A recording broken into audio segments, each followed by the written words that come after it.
Hello everyone, welcome back. This is Engineer Hussein Mohasapi. So in this video, our objective is given two or more vectors in Cartesian form. We need to learn how to find the resultant vector and its coordinate directional angles. So if we have a multitude of vectors, let us find the resultant and its coordinate directional angles. Alright, but before we get to that, don't forget to like and subscribe to the channel. Okay, so let's understand this with an example. Determine the magnitude and the coordinate directional angle of the resultant force acting on the ring, as you can see. Now, you've been given two vectors, that is force 1 and force 2. We have the positions of these vectors. F1 is 16 in the J, 18 in the K, but it has no position in the X, which is the I-axis. That means that in the I-axis, its position is 0. If you look at the position of vector 2, it has all the position in all the axes. It's 50 in the I, minus 100 in the J, and positive 100 in the K. So there are steps that we have to follow in order to solve this question. So the first thing we're supposed to do is to write down our vectors. So you know, force 1 is simply 0 in the I, plus 16 in the J, plus 80 in the K. That's the position, and it's in pounds. Force 2 is 50 in the I, minus 100 in the J, plus 100 in the K. And it's also in pounds. Now, once we jot down the forces that we have, the first step is simply just to sum up the components to find the components of the resultant vector. So which means you have to sum up the components in the I, those in the J, as well as the K to find the components of the resultant in the IJK. So we're saying sum up the components.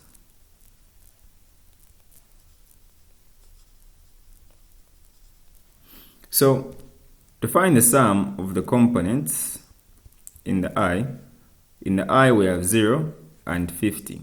So we say 0 plus 50 will give us what? 50 in the I for the resultant. Sum up the components in the J. You have 60 and minus 100. So it says 60 and minus 100. And you get minus 40 in the J. We sum up those in the K. You have 80 and positive 100. So you say 80 plus 100 and you get 180 in the K. Now that you have summed up all these, you need to understand that the resultant, which is force R, is just a combination of the sum of the components in the I and the sum of the components in the J plus the sum of the components in the what? In the K. So that's how the position of the resultant would be. So this implies that the position of the resultant will be 50 in the I, minus 40 in the J, plus 180 in the K. So that is the position. Now that we know the position of the resultant in the I, J, and K, we now need to find the what? The magnitude. So step 2, find the magnitude. The magnitude is simply the size. So the magnitude of force resultant is equal to the sum of the forces in the I squared plus the sum of the forces in the J squared plus the sum of the forces in the K squared. So this means that the magnitude of the resultant force is simply 50 in the I squared plus minus 40 in the j squared plus 180 in the k squared.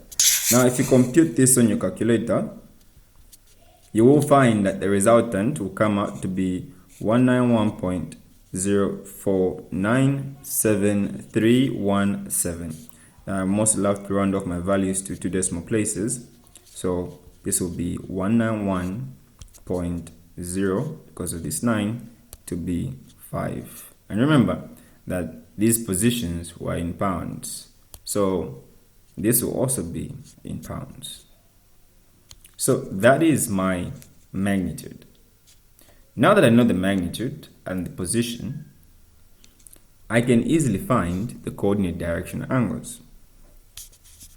So for the directional angles, which is 3, find coordinate directional angles.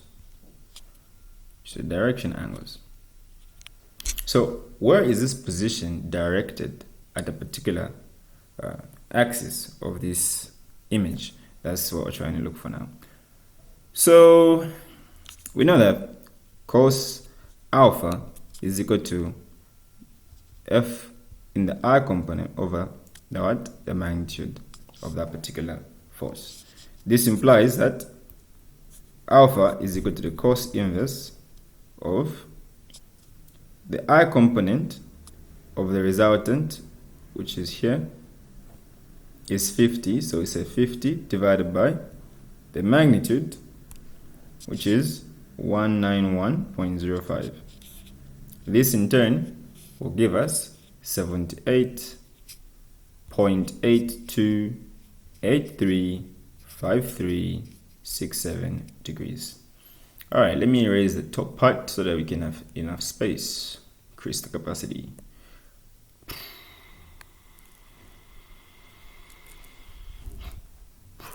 It works like magic every time. All right, going back to my magical pen.